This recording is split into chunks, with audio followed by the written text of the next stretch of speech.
What's going on, everybody? It's your boy C-Zar, and we are talking about something very important in this video, something that hopefully will help you guys avoid losing a lot of money and potential money to come your way, right? We're going to try to mitigate the risk of losing out on this opportunity here. If that sounds good to you, hit the like button, subscribe. Thank you all for being here, right? I know that tensions are high across the world right now, and maybe not all the way across the world, but maybe uncertainty is high across the world, and tensions are high in just a very specific part of the world or specific parts of the world. But I don't want to talk about that, right? I want to talk about you. I want to talk about fear and how powerful of an emotion it is. I've read a lot of comments on my channel, on other YouTube channels, on x.com, across a couple of discords. People are fearful right now. People are freaking out. And something like this, what's happening between Iran and the United States, is something to have uncertainty with, right? Curiosity, even fear. But the rules of the market never change, you guys. They never change. You can't allow emotions to dictate your financial decisions, right? Think about it in just very simple terms. Sometimes if you have a complex problem, it's best to, and this is a very complex problem whenever it comes to dealing with your emotions and finance. It absolutely is. Sometimes it's best to think about it in the most simplistic terms. So we're going to do that, okay? You have one person who makes emotionally backed financial decisions. You have another person that makes their financial decisions not based in emotion, but based in strategy, based in like a game plan, right? Who do you think is going to make money? Who do you think is going to lose money, right? The person that is emotionally invested is not going to be as solid as the person that is invested with conviction and logic and not emotion, right? And not just investing, trading too, right? Making financial decisions of any kind. I know, and just as an example from a personal experience, not personal to me, but just somebody that I know. They owned a couple of restaurants in a town that I live in, and COVID happened, and they were scared. They were scared of what this meant, and restaurants got hit really hard. And this person sold one of their restaurants, which was in a prime spot, really prime spot, and they thought that that was the best decision for them because they were fearful. Turns out that summer, where I lived at the time, was actually a very, very prominent outdoor enthusiast area. That was like the busiest summer I'd ever seen in this town, man. It was the busiest summer that I'd seen. They closed their restaurant down out of fear, and if they kept it open, man, it might have been 2 weeks of hardship. There was like 2 weeks of hardship, but man, the whole summer was booming. It was a terrible decision.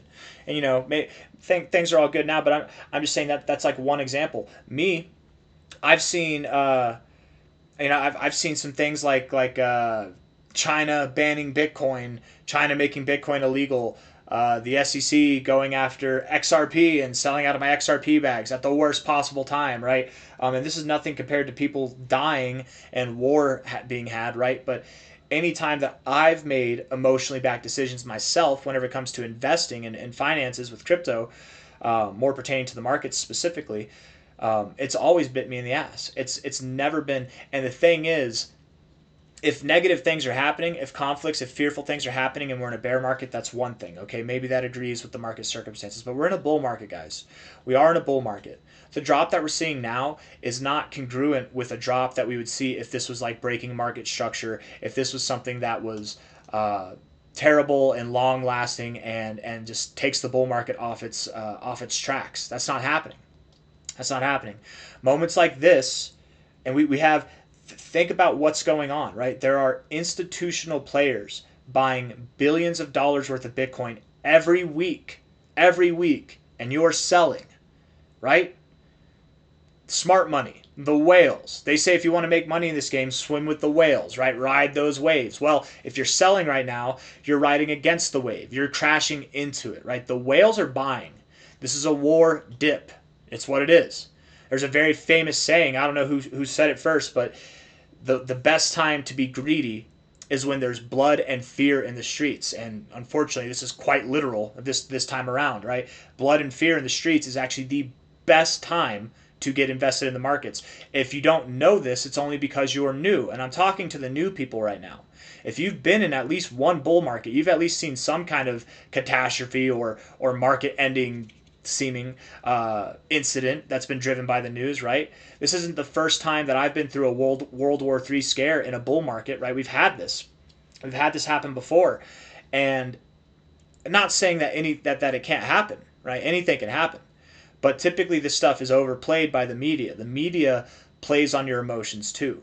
They're not playing on your emotions to make you sell, and maybe that's part of the grand design, but I think they're playing on your emotions because it gets them engagement. The more engagement they have, the more money they make, right? They've got advertisers and sponsors, and then also the more engaged you are, the more that they can feed you their propaganda and their agenda, whatever it is, whatever it might be. I oftentimes say that you never know the truth with the media, but you know the lie. They make the lie very, very loud and clear. Right? And the lie right now is that we're going into World War III. At least that's my assumption. A lot of people are fearful that this is reality, and this is making them uncertain of their bags, and they want to cling to cash. They want to get out of these shaky markets, and you tie that into not only is fear at kind of all-time highs for the year right now, but you have money on the line. You have your livelihood. You have your life savings, investments, serious investments, right? I know we're all seriously invested, and you're watching your numbers go down 10%, 20%, whatever it might be, 5%, even that in the midst of all of this adds to that fear. And the worst thing you can do, the main message that I'm trying to portray here, that I'm trying to give you, is that the worst thing you can do is make an emotionally backed decision.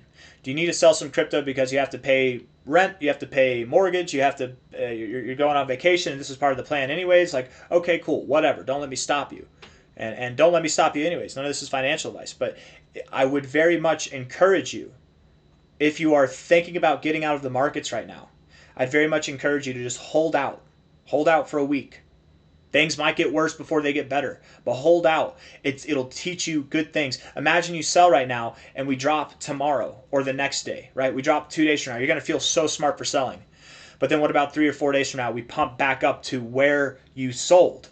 You're going to feel like, uh-oh, maybe this is a bad thing. And then we keep pumping. We keep pumping. And then you're having to buy back at higher prices, or you've got that gut-wrenching feeling in your stomach that's preventing you from buying because of this fear, and you just miss out on the market entirely, right? I don't want to see people, we're at a very critical moment in the bull market where we're about to see the finale phase, you guys. We are genuinely, and I know, I've been saying this for months. I'm not the only one. I've been thinking this for months, man. I mean, I got to answer to my wife. She's like, when money? That's we're because we're fully allocated in the markets, right? And I think as any good investor in the crypto markets would act right now, we're probably living very frugally. We're probably living like not just me, not just us. I mean like us. There's probably a lot of us who are living pretty frugally to keep most of our money in the markets for this next very phenomenal move up that we are going to have. And it is happening. It is absolutely happening. There's very little doubt in my head that we are seeing some kind of catastrophe where Bitcoin's going to zero and the bull market's dead, you guys. We don't consolidate like this. You don't consolidate like this right above your all-time highs if it's the end of the bull market. You're about to break out. This is very consistent behavior with breaking out. And yes, we're down right now. It's a scary looking week. But I would not be surprised in the least if the coming weeks, by the end of this month, we were back up around 110K or around 106K, right? Something like that, a little bit higher from here. It wouldn't surprise me at all. And that's the thing, too. When we move down over the weekend, which we have done, you move down over the weekend, typically you move back up over the week. That's what happens. We're moving up a little bit now. I don't think it's enough to be completely convinced that we're done. We could move lower. And this is what I was saying a second ago. We could move down to 96K, 93K, somewhere in that area, something in this zone. But you guys, from a low to a high, this is not bearish. I have a lot of bears celebrating right now. And it's fun. Enjoy. Celebrate, right? I don't enjoy till we're at new all-time highs. I don't think bears should celebrate until we're at lower lows. And we're not at lower lows. Going to your 382 to find support, that's not a bearish thing. That's a fundamentally strong thing in any chart, let alone if we find support above there. It's very unorthodox to find support above the 382 like this, but if we were to find support in reverse here, it's even more bullish, right? We are anything but in jeopardy of this bull market being done, you guys. Absolutely not.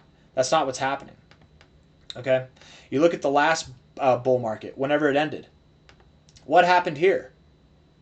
Well, we went down. What we sure as hell did not do was consolidate for 5 weeks up here. We found our high and we went down immediately. Okay, maybe that was a one-off. Let's go to the last cycle. Oh, we did the same thing. You go to the last cycle before that, we did the same thing. The last cycle before that, you notice here how we went up and we came down immediately.